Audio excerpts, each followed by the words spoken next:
And before that, we have somebody quite special to provide us with a keynote address. So we just get everybody to come in. And as I say, the panels that we've got leading all the way through to stumps tonight are outstanding, as is really the whole agenda. But at this point in time, it's a great pleasure to welcome Professor Michael McCann, who's the Director of Sports and Entertainment at the Law Institute at the University of New Hampshire, the Sportico legal analyst. I think Sportico is part of Penske Media, and any Seinfeld people here will know about the importance of the Penske file, I'm sure. And they also own Rolling Stone magazine. So I'm not sure what sort of brand presentation you're going to be providing us with, Michael, and he's just been appointed as the visiting professor at the Harvard Law School. It's a very, very extensive biography, and I actually encourage you to read it, but not during Michael's presentation. He is one of the United States' leading experts in sports law, and recently is a best-selling author. A book named by the Christian Science Monitor. I'm not sure many people tried for that prize, but anyway, the Court Justice, the inside story of my battle against the NCAA. And the book is just the easy part, because Michael has authored more than 1,000 legal and investigative stories for Sports Illustrated. So I'm not sure if he sleeps, but he's covering all sorts of subjects, including the Boston Marathon bombings, Colin Kaepernick's grievance, and was also the first journalist to interview Lance Armstrong after his interview with Oprah Winfrey. So one of the, named by Business Times as one of the 11 entrepreneurs, marketers and coaches to follow. The list includes Elon Musk. So no pressure, Michael. And we've also got additional pressure, of course. Before we welcome you, you brought Cara with you and your daughter Willa. Cara, a warm welcome to you. And thank you. We'll be coming to you, Cara, to tell us whether he's talking nonsense or truth. Okay? All right. But for now, a very, very warm welcome for the keynote address from Professor Michael McCann.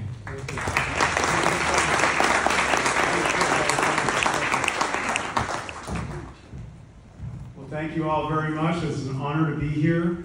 A wonderful introduction, and I'm excited today to talk about some major issues in U.S. sports law. And in the United States right now, there's no bigger topic than college sports in the law, particularly whether or not college athletes are employees and whether and how they should be paid. This is a topic that is dominating American sports law, affects hundreds of thousands of college students who are playing a sport. It affects the universities that for many years have made money off of college sports, whereas the athletes have not been paid. And this is a topic that I think will have profound consequences, not only for sports in the United States, but for education as well. And I'm going to begin by talking about very briefly the history of the NCAA. The NCAA is the organization that oversees college sports in the United States. It was founded for a reason that some say it hasn't done a great job with, which is keeping players safe. In the early 1900s, some college students who were playing football were dying and suffering other catastrophic outcomes. And the story goes that President Theodore Roosevelt said to the university presidents, "You've got to get your act together. This is unacceptable, or the government will come in and regulate college sports." So they made a concession and they formed what would become the NCAA. And for many years it proceeded as it did. Then in the 1950s, a number of college students who played sports and suffered injuries when playing sports argued that they are eligible for workers' comp. Workers' comp, as I'm sure you all know, is a form of insurance that guarantees payment if you suffer an injury on the job. and employers in the United States have a legal obligation to carry that insurance as part of their business operations. So at that point, college sports, and particularly the NCAA, said, let's figure out a defense. So the defense became student athlete, but that phrase, the student athlete, the idea that college athletes are students who are playing a sport. So the focus really is on the academic component to it rather than the athletic component. And that was successful at deflecting against claims of workers' comp that proved unsuccessful. And over the years, the NCAA developed what's called the granted aid. The granted aid is a limit as to how much money a college athlete can get from their school. It's limited to a full athletic scholarship, books, room and board, tuition. At some schools, that's a lot of money. Could be over $100,000. If you look at how much it costs to go to college in the United States at some private schools, it can be over $80,000 a year. So this is real money. This is not a modest amount. On the other hand, if the athletes were able to get what the market would pay them, some would get a lot more than that, maybe 10 times more than that. So the question becomes, what's the right system? And the depiction of college sports as being amateur has increasingly attracted scrutiny, political controversy, and doubt, true doubt by judges who are reviewing cases. Just consider that in 2022, last year, the NCAA generated $1.14 billion.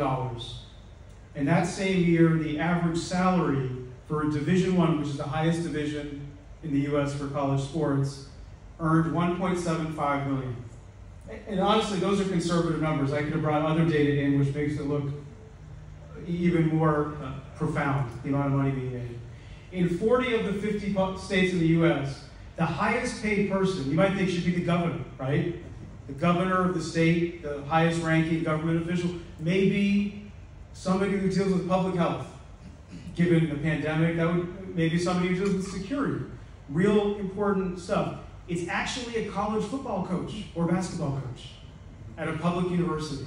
In 40 of the 50 states, that's the highest paid employee. And college sports generate $12 billion a year if you look at TV money and ticket money. And the NCAA has said over the years, well, look, if you start paying the athletes, a lot of fans are no longer going to like college sports, because then it's going to resemble pro sports. And it's going to resemble almost like the minor leagues, not quite the NBA, not quite the NFL, not quite Major League Baseball. That, many would say that's not true, but you could argue even if that is true, that's not necessarily a legal reason that the athletes wouldn't get paid. Two major events happened in 2021, the effects for which are still being felt today in sports law in the United States. And they actually happened within a 2-week period. In June 2021, the United States Supreme Court ruled 9-0 against the NCAA in a case called NCAA versus Alston. That case is about whether or not colleges can, on their own, decide to give more money to college athletes for education-related expenses. It's not about playing sports.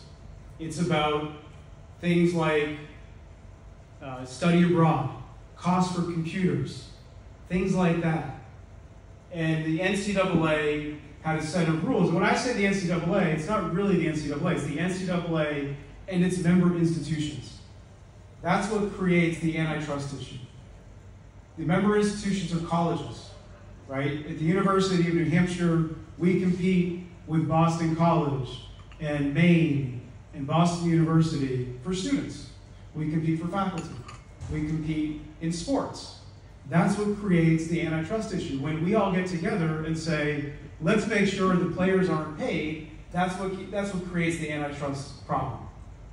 Also in June, about 2 weeks later, July 1, 2021, the NCAA lifted its rules prohibiting college athletes from making money on their name, image, and likeness.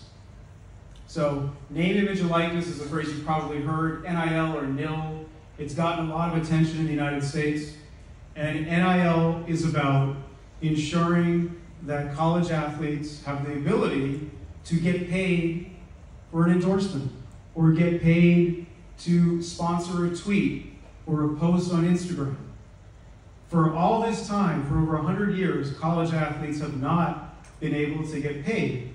And when I say they haven't been able to get paid, they obviously could get paid, but if they did, they would lose their eligibility to play a college sport. And if they lose their eligibility, they lose their scholarship. And if they lose their scholarship, maybe they can't afford to pay $80,000 to go to whatever university. The NCAA lifted that rule, not because it wanted to at all. It fought it for a long time. They only did it because in about a dozen states, the law was changing. About a dozen states passed what are called NIL statutes. And these statutes said, in so many words, the NCAA and colleges cannot punish an athlete for signing an endorsement deal or anything like that. So literally, state laws were changing. And the NCAA can't have a different set of rules in every state. It has to have a consistent set of rules across the 50 states.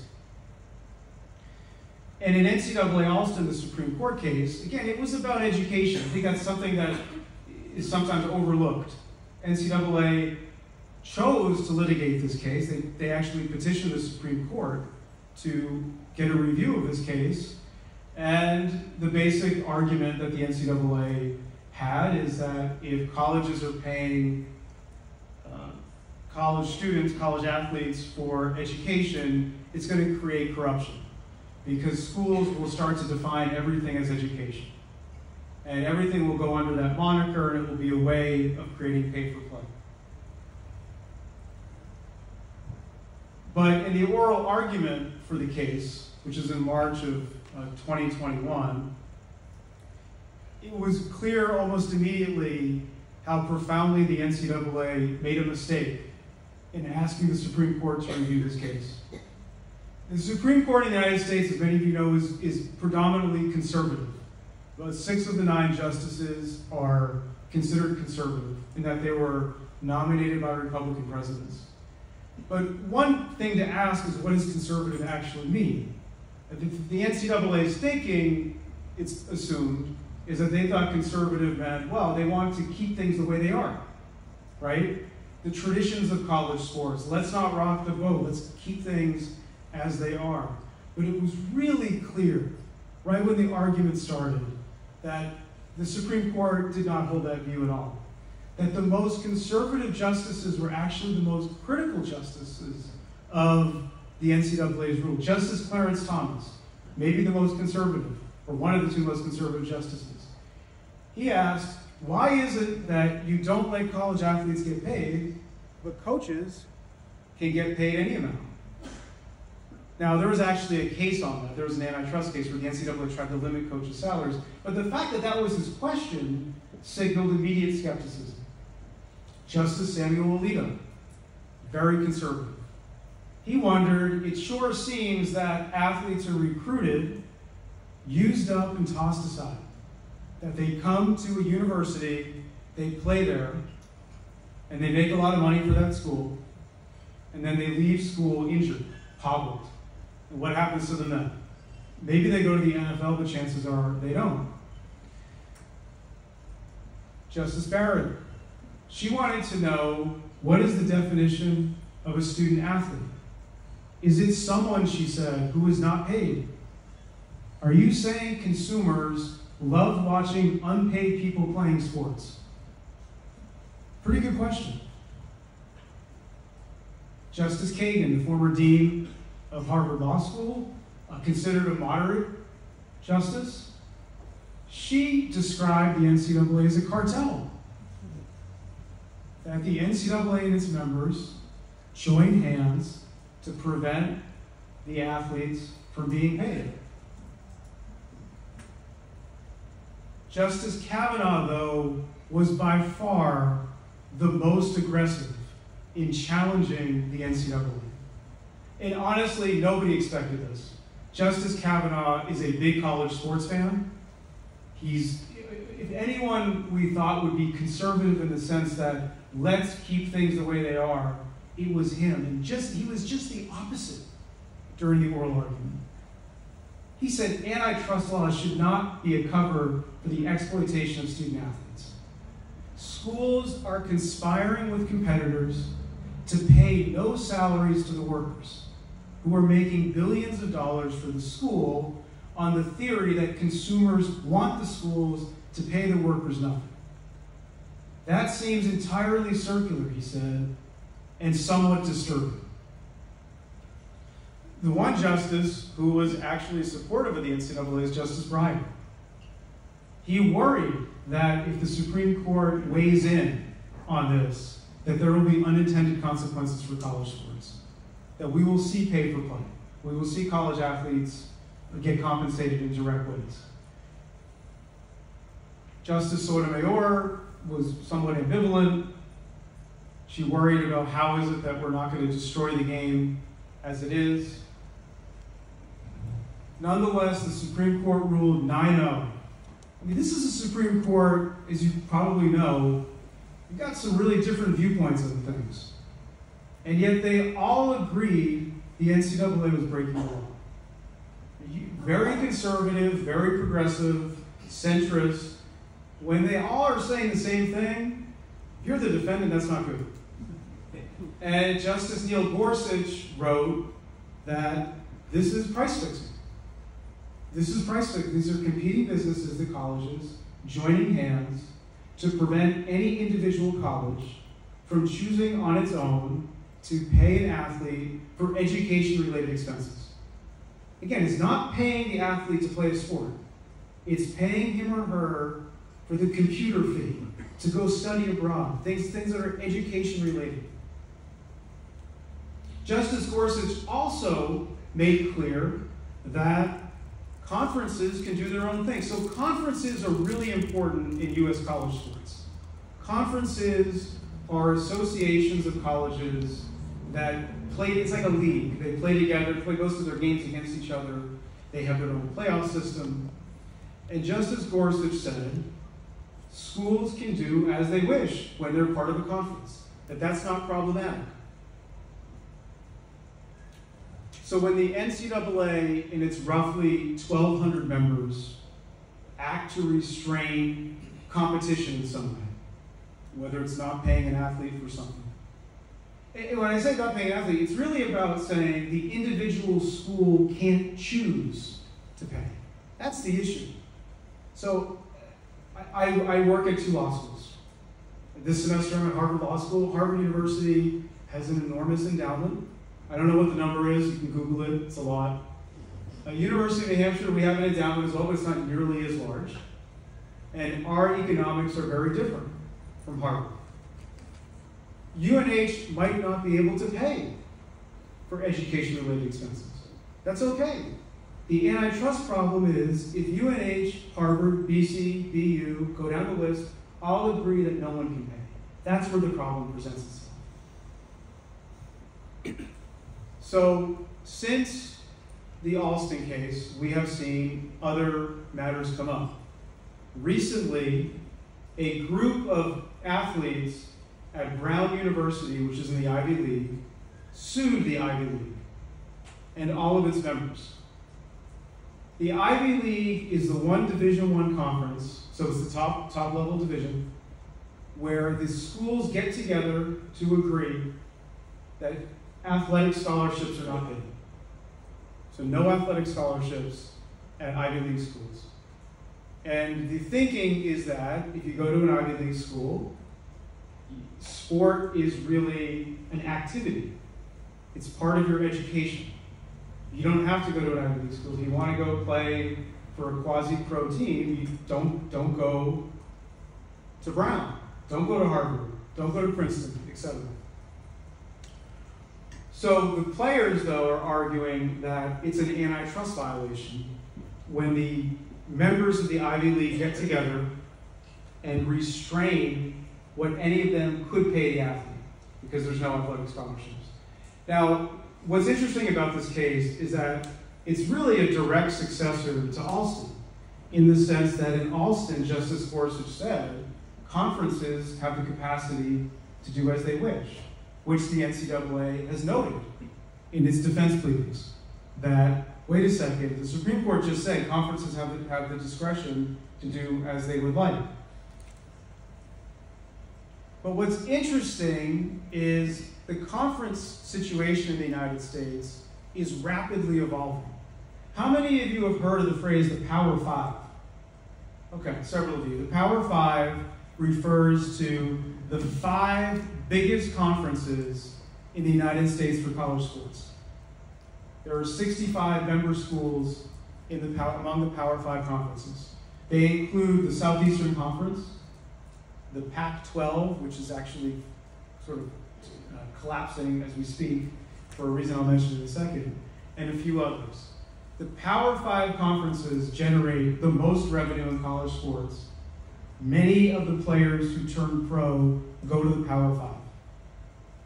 And what's happening now is we're seeing the Power 5 consolidate. I mentioned the Pac-12, which is out west. Their members are joining the other 4 big conferences.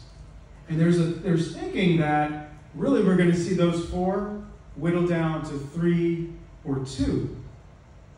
And what a lot of people think is that we're going to see essentially 2 conferences for what you might say colloquially are big-time college sports, containing about 30, 35 schools. What's interesting about that math is if you look at US pro leagues, what do we see? 30, 32 teams, right? We see 2 conferences. It literally starts to look just like a US pro league. And not only that, these conferences are now nationally geographic. They're all over the place. You have a conference where you have member schools in California, in Texas, in Florida, in Massachusetts, in New York. Now think about what that means. That means these are students. They are playing intra-conference games, flying from Boston to Los Angeles in the middle of the semester. We just flew from Boston to Los Angeles. That's a long flight. It's not that easy to work on it, so I wouldn't want to have to do homework on that flight either. So, in a way, these conferences are evolving into what seem like professional leagues. And they're doing it not because they're being forced to, they're doing it because it's the most economically advantageous approach, specifically for broadcasting deals. By being a national conference, they're getting more viewers across the country. So it makes sense economically to do this. The critique of this is that as they become essentially de facto pro leagues, it's harder to say the athletes are not employees. They sure look like employees. I mean, imagine middle of the semester, you got a biology test on Monday, you have a sociology test on Thursday, and in between you're flying from Boston to Los Angeles to go play a game, and then flying back. It's interesting because colleges limit the number of hours students can work, usually to 20. Yet the athletes are effectively working 40, 50 hours a week. Or they're not called work, it's called being on the team. But it's just remarkable how these things evolve in ways that lead them to look like other constructs, and specifically leagues. The right of publicity is something that's very important with name, image, and likeness. I just want to touch on it for a moment. I mentioned that until 2021, the NCAA had prohibited college athletes from making any money on NIL in the sense that if they did, they would lose their eligibility. What's interesting about this is that as Americans, we all have the right of publicity. It's a right, it's part of our personal identity. Our right to make sure that people don't make money off of who we are.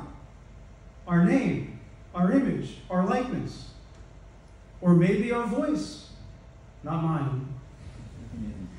But maybe our signature. All sorts of things about one's identity. And when that unconsented use occurs, that's misappropriation. There's a whole body of law for this. And it's not as if young people in the US can't make money for their identity. It's not like, oh, college athletes, they're 18 years old. First of all, 18, you're an adult.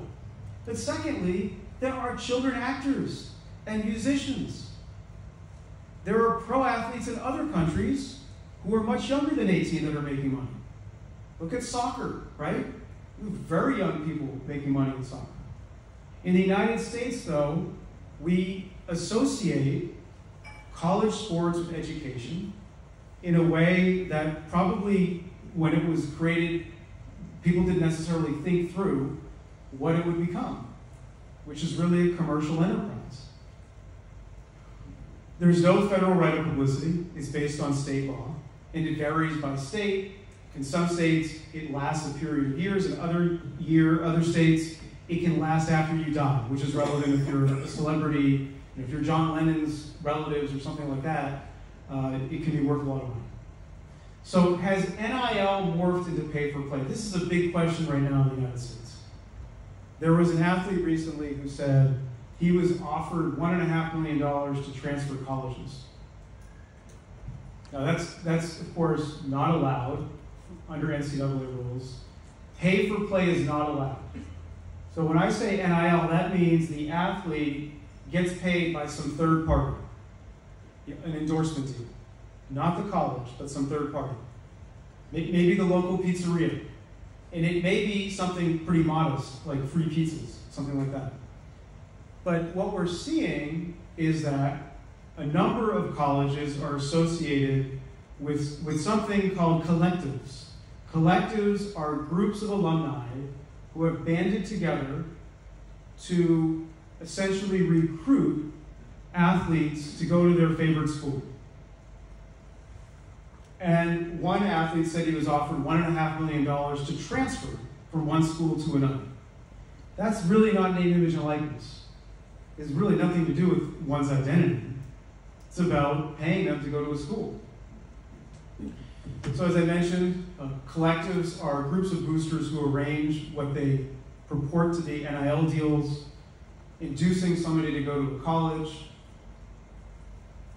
Just in October, this month, the Crimson Collective, which is an NIL group supporting University of Utah athletics, they are now giving to every football player a free car, a lease, and you get to use the car for as long as you're there.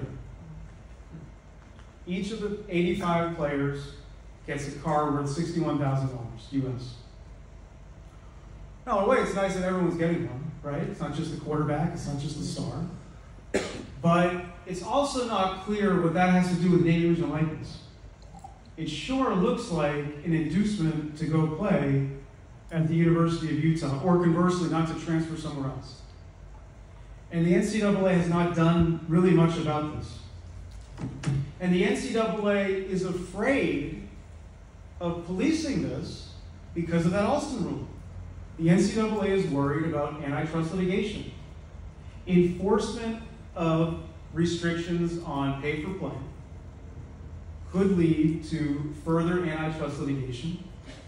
And the NCAA is worried. They just lost 9-0, right? They're worried about losing again. And under US antitrust law, damages are trebled, automatically multiplied by 3. Could be an enormous judgment that colleges would have to pay. But what's interesting with this concern is that if you look at the data of antitrust litigation, the vast majority of antitrust cases fail. This is something the NCAA likes to talk about antitrust law as this threatening thing. It is threatening. But some of the data suggests, and there's one study I cite, 97% of the cases fail. It's really hard to show you're violating antitrust law in the United States, which I know in other countries is called competition law. So you're thinking, but you keep talking about the NCAA losing antitrust cases. Yeah, because their rules were pretty obviously bad. You know, if you go to court with something that's hard to explain, you all know this. Good luck. Look at what these cases referred to. Ed O'Bannon wanted college athletes, and I'll just go to him right now, let me show you.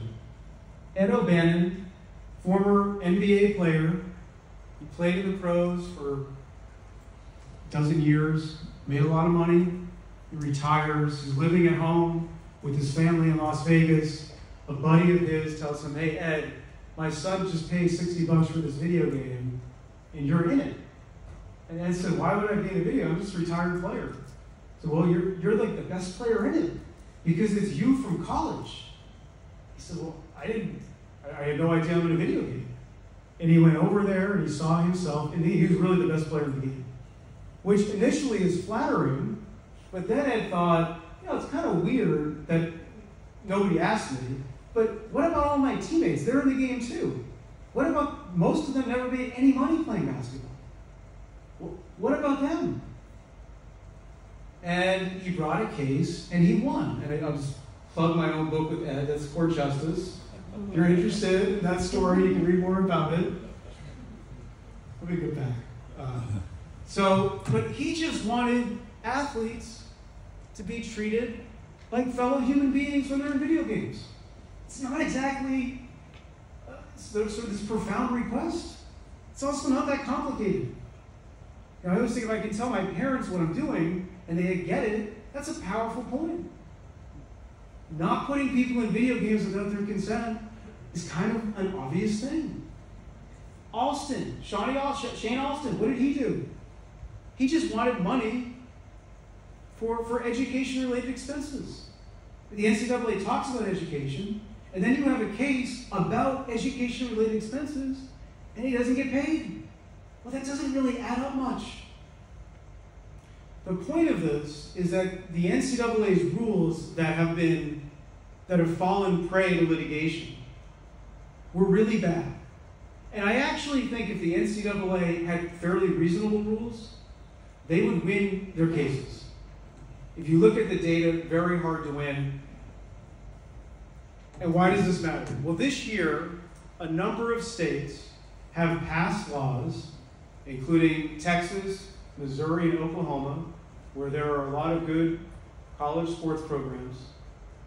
They have passed laws saying the NCAA, in so many words, cannot restrict players from earning money on the individual likeness, which by inference is including through boosters. So these laws essentially take the NCAA out of enforcement. They make it unlawful for the NCAA to fully ensure that member schools are meeting their obligations. And when I say member schools, schools are contractually linked to the NCAA. University of New Hampshire, Harvard, BU, they all are member schools, like any membership organization. You agree to certain obligations. So what could the NCAA do? The NCAA could go to court. They tried this before, and it actually worked. The United States Constitution has something called the Commerce Clause. It also has the Contract Clause. The Commerce Clause vests Congress with the exclusive authority to regulate interstate commerce. The Contract Clause prevents states from interfering with membership contracts, among other things. And the NCAA used this back in the early 1990s. So there was a big recruiting scandal in college sports in the early 90s and really before that at UNLV, University of Nevada, Las Vegas, where it seems as if the players were paid. You can read the more details, but that's kind of the takeaway. So the NCAA punished the school and its coach, Jerry Tarkanian, for these infractions. The state was upset that Tarkanian and others didn't get a fair hearing in the sense that it was not an impartial person presiding over it. The NCAA said, well, you agree as a member school that we have our own committee that reviews allegations of wrongdoing. So the NCAA said, you don't really have a claim if you contractually assent to our disciplinary process. Well, the state passed a law saying that's illegal in our state. If you are going to have a disciplinary proceeding, you have to have an impartial person. Well, the NCAA said you can't do that because that means we have to treat UNLV and other schools in Nevada differently from every other school. That's not fair. That's not equitable. And they brought a case and they won. Miller versus NCAA. The NCAA showed that this violated the Commerce Clause. Why? Because it affected how the NCAA does business in other states. In addition, it affected the contract clause, excuse me. Why? Because the NCAA has a membership contract with schools in Nevada. And that statute was interfering with it.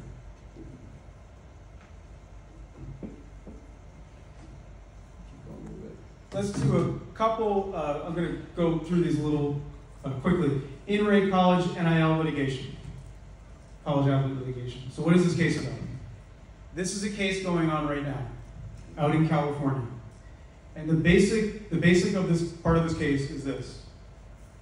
What about all that money that college athletes could have gotten with name, image, and likeness if they were paid prior to 2021? So this is an antitrust case saying, you should have allowed us to get endorsement deals back in 2020, in 2019, in 2018, in 2017.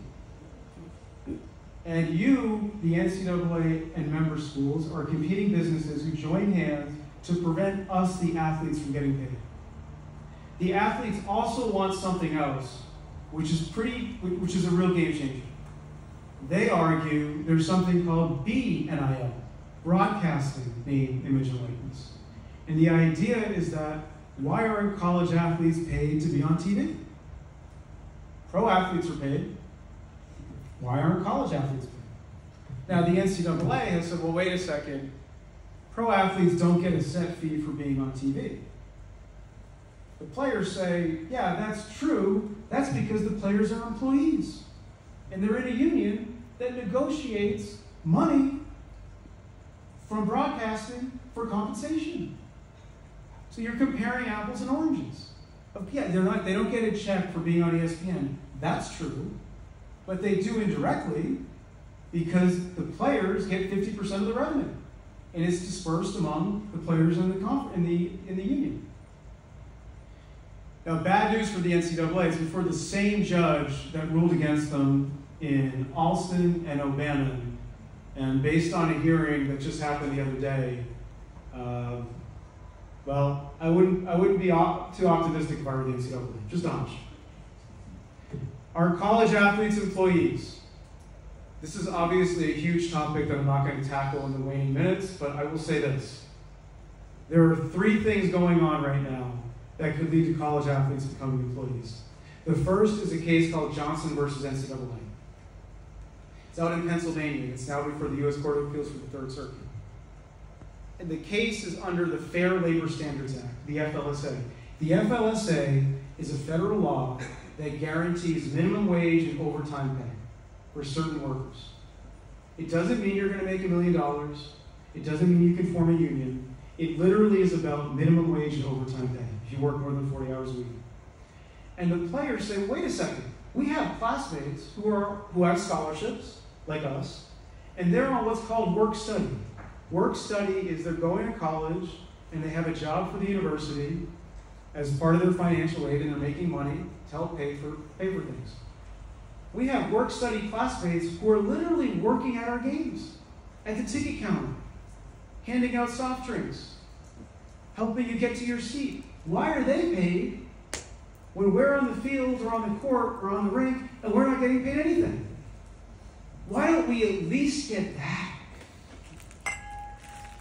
NLRB proceeding in California involving University of Southern California athletes. My wife is a graduate of USC, so there you go. This is a case where the National Labor Relations Board Director for Los Angeles, Maury Rubin, has issued an unfair labor practice complaint saying that women's basketball players, men's basketball players, and football players at the University of Southern California are employees under the National Labor Relations Act, the NLRA. That's a different federal law, and it's a federal law that in some ways is a lot more threatening to colleges, because it's a federal law that would allow the players to get a wage commensurate with their market value, so more than minimum wage, and also allow them to form unions. And the complaint is structured to say, not only are they employees of their college, but they're employees of their conference and the NCAA. They're joint employers. And under U.S. employment law, joint employers means if one can't pay, the others get the tab. So it's almost 3 ways of getting paid.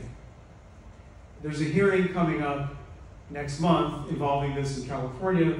I will just note that General Counsel of the National Labor Relations Board, Jennifer Abruzzo, has opined that that phrase student athlete is itself illegal because it's a way of defining athletes to not pay them.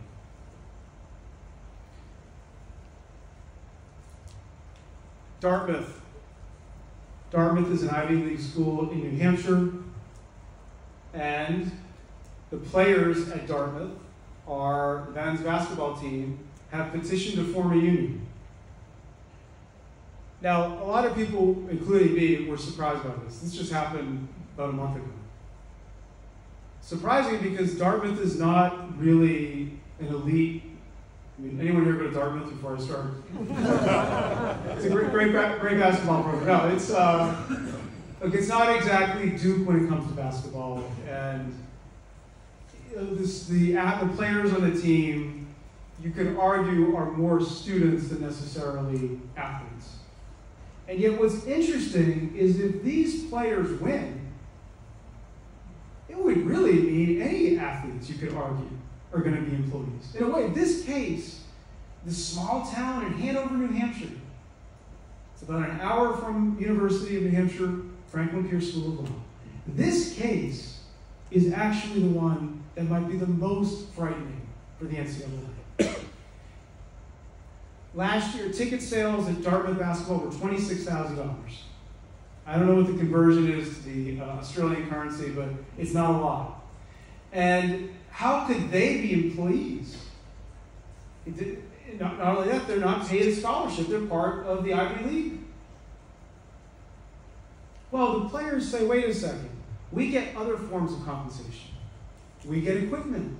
We get apparel, kind of like working for a company when you get a uniform. We get footwear. We get free tickets. We're also obligated to do all sorts of things for our school in a way that resembles being an employee. Like what? We travel to games. We also meet with wealthy donors who pay for that access. Kind of looks like we're acting as fundraisers in that regard. Now, the school has said, well, we lose money. We lose all this money on basketball every year. That's true in a way, but 2 things.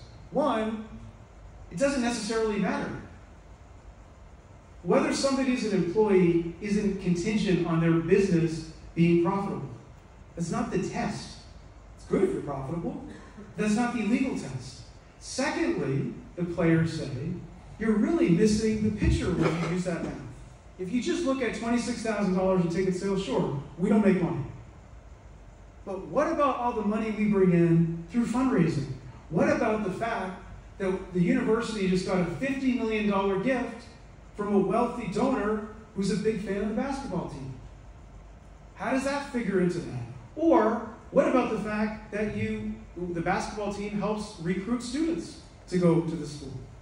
It helps us raise money. Now, these are indirect ways of looking at compensation.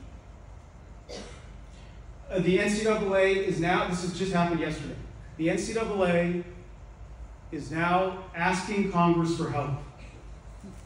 You know you're in trouble. Kind of like the last resort. So, since 2019, there have been 20 college sports-related bills. Not one has got out of committee. Not one has had a vote. Not one has had a floor debate. We're entering an election year, as many of you know, where there will, in all likelihood, be a rematch of President Biden and former President Trump. I have a feeling that's going to get a lot of the attention. Just a hunch. Also, Congress doesn't even have a House Speaker right now. They can't even figure out who's Speaker. I mean, in other words, good luck if this is the way out. You should probably shut the door, because this is not the way out. The NCAA, I know I'm out of time. I have a new Largo article out. I say the NCAA has to radically change its rules. They should recognize that college athletes at premier schools our employees, because if they don't do that, what's going to happen is you're going to have a judge say that all athletes at Division I schools are employees. And that's going to have profound economic effects across the board. Anyway, I'm out of time. I'm sorry to go over. Thank you so much.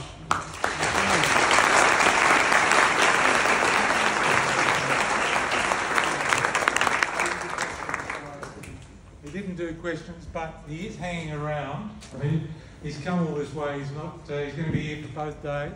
So I figure then that nobody here should be putting money on the NCAA. Yeah, not a good bet. Not a good bet. I don't want to give betting advice, but not a good bet. Court Justice, where can we buy that? Any good bookshops? Amazon or any of them, yeah. No, you just happen to have 20 in your suitcase. Here you go. Amazon.com. Court Justice. Oh, thank you, Cara. Did he go all right, Cara? I think he did well. He did well. Okay, well, let's just give him another round of applause. Thank you very much.